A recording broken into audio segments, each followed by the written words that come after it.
Jinsi kampeni zilivyoendeshwa katika kaunti hii ya Kilifi na maoni ya wananchi kuhusiana na kampeni hizo. Lakini hapa studioni tuko naye Daktari Sofa Mweni ambaye yuko kule mwisho kabisa. Yeye ni mmoja wa wanachama wa Kilifi Professionals. Pia tuko naye Sharif Salim ambaye ndio huyo hapa amekaa katikati yetu. Ni kiongozi wa dini hapa katika kaunti ya Kilifi. Asanteni sana kwa kuungana nasi hii leo. Tukianza na wewe Daktari Sofa, hebu tueleze kwa maoni yako, hizi kampeni umezionaje? Zimekuridhisha? Zimemfanya mwananchi ahisi kuwa hawa viongozi kweli wamejaribu kushindana kupata kura yangu? Naam, shukran sana.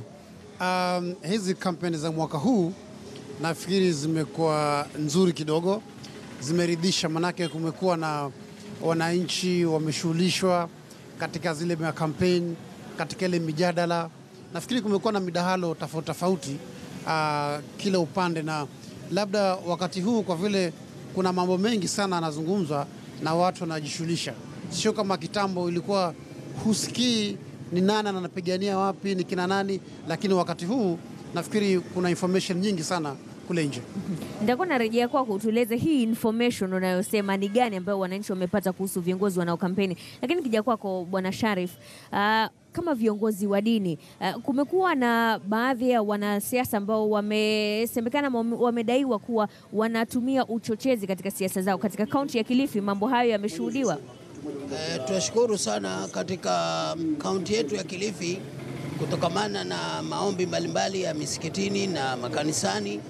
Tunashukuru sana viongozi wetu ambao wako katika utetezi wa kupata viti fulani, hawalijaribu vya kutosha wasiwe na uchochezi wowote, kwa sababu mara nyingi haswa huku sisi ni sisi kwa sisi. Yoyote atakayeleta uchochezi itakuwa ni kama analeta uvundifu, si wa nchi peke yake bali hata familia yake na jamii yake.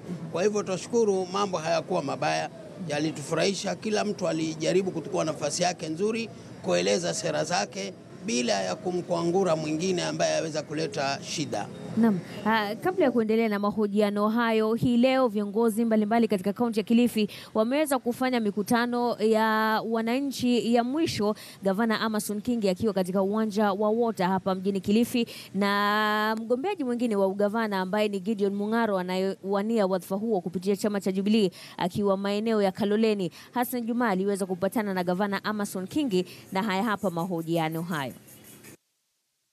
Kaunti ya Kilifi kuna maeneo ambayo kidogo kuna utovu usalama. Mwenyewe ushesema kitu moja kwamba kuna kama hotspot. Sijui huku tukielekea uchaguzi mambo yakoje sasa? Sijaona dalili za kwamba Kilifi kutakuwa na machafuko wakati wa uchaguzi. Taarifa hizi zilitoka Nairobi na hatujui walitumia vigezo gani kusema kwamba Kilifi huenda kukawa na machafuko. Kwa hivyo jambo hili tunalichukulia mara mbili. Aidha pengine kuna chembe za ukweli, ama ni taarifa tu ambayo imeletwa kama tisha toto ili kuhakikisha kwamba wakazi wa Kilifi hawatoki kwa wingi kwenda piga kura. Lakini tunajua ndani ya NASA, manake NASA ni kama mzazi, lakini kuna watoto pale, kuna Wiper, kuna ODM, kuna ANC. Sasa hii 6 piece ambayo ilipatikana mwaka 2013 huenda isipatikane 6 piece, manake kuna vyama vingi. Sijui mambo itakuwaje. Ni waunga tu yule ambaye atapata tiketi kama ni Wiper, ODM, ANC sawa. Huu ni mchuano.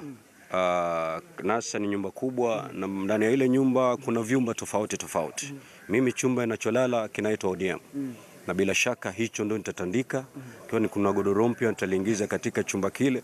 Kwa hivyo mimi naamini kwamba tarehe 8 mwezi wa 8 chumba changu ambao nalalia ndani ya NASA kitang'ara zaidi. Kiking'ara cha mwingine ambaye yuko katika ile nyumba ile, bila shaka wakati anapika chai mimi niko ndani ya familia ile, kwa hivyo mimi nitapata. Kuna maeneo ambapo wapigaji kura hajitokezi kwa wingi. Sijui jambo hilo loataki wewe kama viongozi ama vipi, ama mnalitatua vipi? Ni kweli kwamba ukiangalia historia ya sehemu hii ya pwani ni kwamba watu wengi hawajitokezi sana kupiga kura. Lakini kura ya mwaka huu iko tofauti. Manake hii ni kura wao wenyewe wameona matatizo. Na kwa sababu hawataki miaka mingine 5 ya maisha kama haya, ndio pesa watasema kwamba kivovote watatoka tena kwa wingi. Kwa kisha kitu cha kwanza wamechukua Kenya, wameweka mikononi mwao. Baada ya kuichukua Kenya kuweka mikononi mwao, wataikabidhi mtu ambaye atawalinda na kuilinda nchi yetu kwa mujibu wa katiba. Mwisho kabisa, wengi wanasema, wadadisi wengi wanasema kwamba kaunti hii ya Kilifi ni kwamba ni farasi wawili, Gavana Kingi na Mheshimiwa Mung'aro.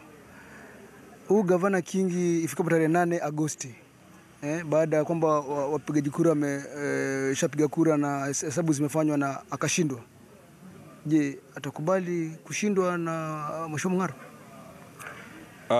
Ukisema kwamba Kilifi hii ni mbio za farasi wawili ni makosa makubwa. Hapa kuna farasi na punda. Hivyo ni vitu viwili tofauti kabisa. Sasa leo hii tupige kura, na kura iwe ya haki, ya huru na ukweli. Hakuna wizi wowote umefanyika, na Gavana Kingi ameshindwa. Kwa nini mimi nianze kusita? Hiyo ni demokrasia. Naam, ni mahojiano hapo ya Hassan Juma akiwa na gavana wa Kilifi Amason Jeffa Kingi, ambaye anasema katika nyumba ya NASA kuna vyumba vingi. Ndio maana unaona kuna wagombeaji mbalimbali kutoka vyama tofauti, na ukikumbuka kuwa katika kaunti hii ya Kilifi wagombeaji wa ugavana ni Gideon Mung'aro wa Jubilee, Amason Jeffa Kingi wa ODM, James Kahindi ambaye anasimama kama mgombea huru, Samuel Kazungu Kambi anasimama kwa chama cha KADU Asili. Na hapa studio tunaendelea na mahojiano kuhusiana na kama wananchi wameweza kupata taarifa kamili kuhusiana na yale mambo ambayo viongozi watakuwa wanafanya iwapo watachaguliwa Agosti tarehe 8. Dr. Sofa, ulikuwa unatuambia kuna information ambayo imefika kwa wananchi. Hii information unayosema ni information gani? Tumeweza kutembea kutoka Mtwapa mpaka Adu, kutoka Magarini mpaka Mwanamwinga, na utaona kwamba kila tunapotembea tunavouliza maswali fulani kwa wale wapigaji kura, unakuta washasikia, maswali kama gani? Huwa mnauliza maswali kama gani? Kwa mfano tulikuwa tunatengeza mdahalo wa kuchuana kwa magavana pale Kilopatra Malindi. Sasa tukienda kuambia watu njoni, kuna mjadala pale, wanakuambia Kingi ni yule mtu wa hivi, Mung'aro ni yule. Kwa hivyo yani kuna si kama kitambo. Wakati huu kuna ufahamu fulani, watu wanaoshughulika kwa mambo ya siasa kidogo washajua. Cha pili, utagundua kwamba wakati huu mambo imekuwa rahisi. Kitu kikitokea Mtwapa, mtu wa Malindi ashajua. Kitu kikitokea Nairobi, mtu wa Kilifi ashajua. Kwa hivyo utakuta kwamba ile information inatembea kwa haraka. Na kwa sababu ile utakuta yule anapiga kura sahihi kidogo anajua hawa wanasema mambo haya yashafanyika, haya hajafanyika. Alafu kumbuka hawa wanapigania wenyewe kutoka wabunge mpaka wale wa MCA wanachuana. Kwa hivyo labda ulikuwa humjui ule mpinzani yuko na asilia gani, lakini ukienda kwa mkutano fulani unakuta katika kule kushindana yule anamuingilia yule anasema mimi ni mzuri kiasi hiki. Kwa hivyo wale wapigaji kura wanapata information zaidi kuhusu yani. Bwana Sharif, katika kule kukubali kuwa vyama ni vingi, ilhali kaunti ya Kilifi ni mojawapo ya ngome ambazo zinasemekana ni za upinzani, haswa katika muungano wa NASA. Kwa maoni yako, unadhani wana Kilifi wameweza kuwakubali wanasiasa wote wanapouza sera zao na kuwasikiza? Kwa hakika kama tunavyoelewa, ulimwengu sasa umebadilika, na haswa kaunti ya Kilifi imeamka vilivyo. Kwa hivyo huwezi hata kidogo kuona mtu haelewi NASA ni nini au Jubilee ni nini.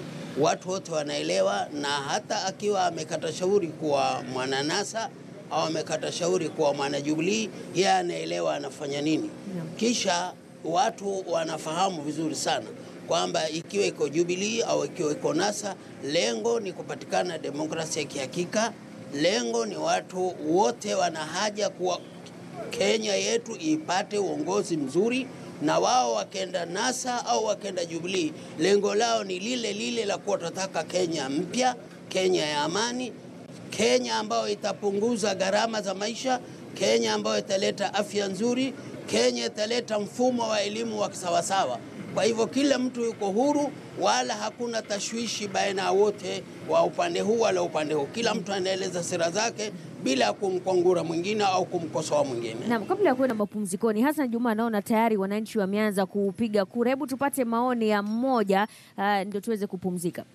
Naam, tuendelea na kupiga kura hapa, manake Hassan Juma Chebukati ako ange kabisa. Naam, umepiga kura wewe, manake tuangalia ufisadi, usalama, afya na gharama ya maisha. Njoo karibu, usiogope. Naam, umepiga kura swala gani hapa? Mimi nimepigia ufisadi.